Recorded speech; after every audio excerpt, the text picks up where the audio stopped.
Americans are fleeing blue states and red states are cashing in. Epstein calendar reveals the big names that were in his orbit. Mexican national and illegal in America kills 5, then escapes back over Joe Biden's open border.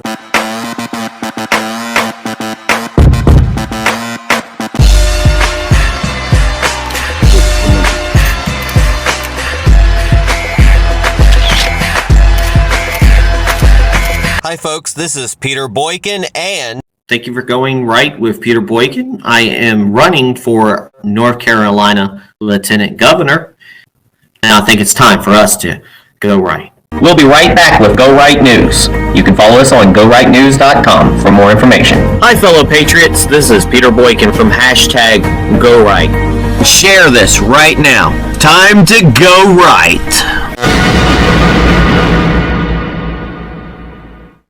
Americans are fleeing blue states and red states are cashing in. New data from the IRS shows Americans are fleeing high-tax blue states for low-tax red states, and they're taking their tax revenue with them. Every year, the Internal Revenue Service, the IRS, publishes a report on how U.S. taxpayers' adjusted gross income, AGI, has moved from state to state over the year. The latest report reflects 2021. The 3 biggest losers were all high-tax Democrat-run states. California lost 331,760 people and $29.1 billion in AGI. New York lost 262,216 people and $24.5 billion in AGI. And Illinois lost 105,000 people and $10.9 billion in AGI.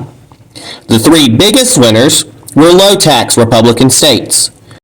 Florida gained 255,834 people and $39.2 billion in AGI. Texas gained 174,866 people and $10.9 billion in AGI. And North Carolina, a little partial of that, gained 76,720 people and $4.5 billion in AGI. Now note that North Carolina, at the moment, does have a Democrat governor. Hopefully that will change in 2024. But its legislative is controlled by Republicans, a supermajority now, and the state voted for Trump in 2020. These trends are especially worrisome for blue states because the residents who leave earn considerably less than the state's median average. For example, California's median income is about $84,000. The average salary of residents fleeing the state is $183,787. So these blue states, which rely on heavily taxing high earners, are driving those same high earners away because of their high taxes. It's like a snake eating its tail. And remember, they're always talking about tax the rich. The source of this is Just the News and the Wall Street Journal.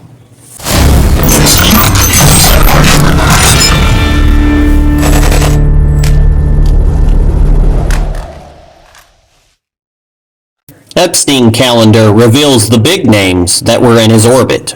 A trove of new documents has shed light on relationships between child rapist Jeffrey Epstein and several high-profile government officials and business leaders.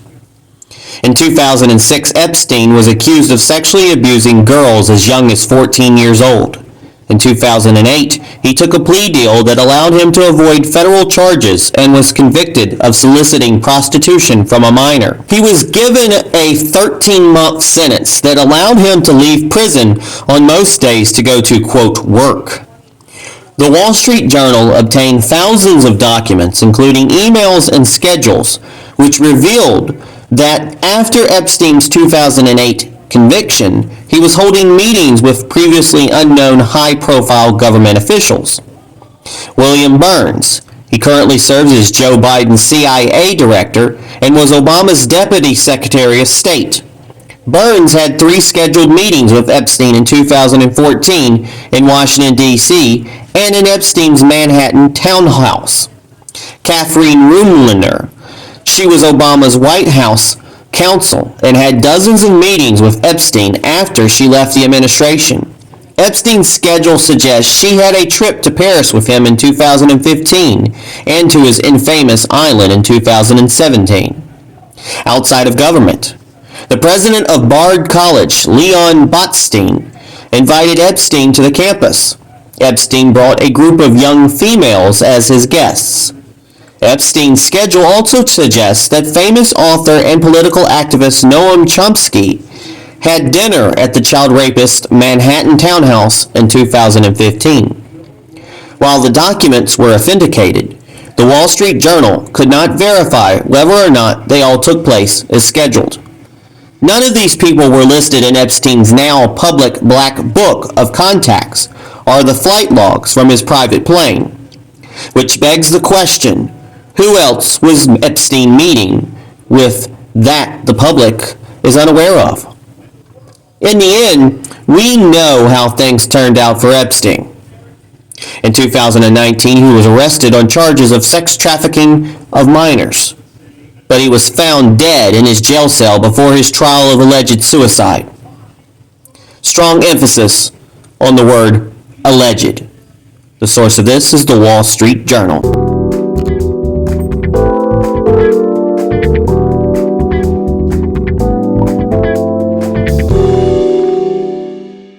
Mexican national and illegal in America kills 5, then escapes back over Joe Biden's open border.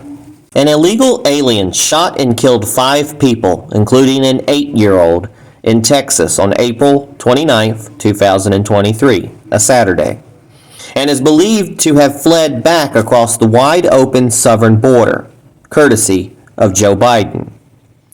On that Saturday night, Francisco Oropesa, who is in the United States illegally, was outside his residence in Cleveland, Texas, shooting his rifle into the air.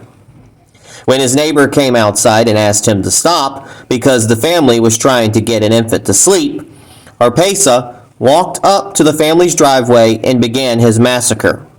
A total of 10 people were in the home. 5 were killed, and the other 5 were not injured. By the time police arrived, Oropesa was gone and is believed to have fled back across the border to Mexico. According to an ICE source, Oropesa was in the U.S. illegally and had previously been deported. He's re-entered the U.S. illegally, quote, multiple times. Wilson Garcia, who survived and owns the home where the massacre took place, said, quote, "We had company. We were going to make something to eat. The guy came out and he was shooting. We asked him to be quiet because my baby was scared. I never thought that he would shoot. Then he went room to room looking for people." San Jacinto County Sheriff Greg Capers said he could be anywhere now. According to CBP data, more than 5 million illegal aliens have been encountered crossing the southern border since Joe Biden took office, thanks to his refusal to address the border crisis. There's currently a $80,000 reward for tips leading to Orepesa's arrest. The FBI released additional photos, which can be located on the website on GoRightNews.com. The source of this is Fox News.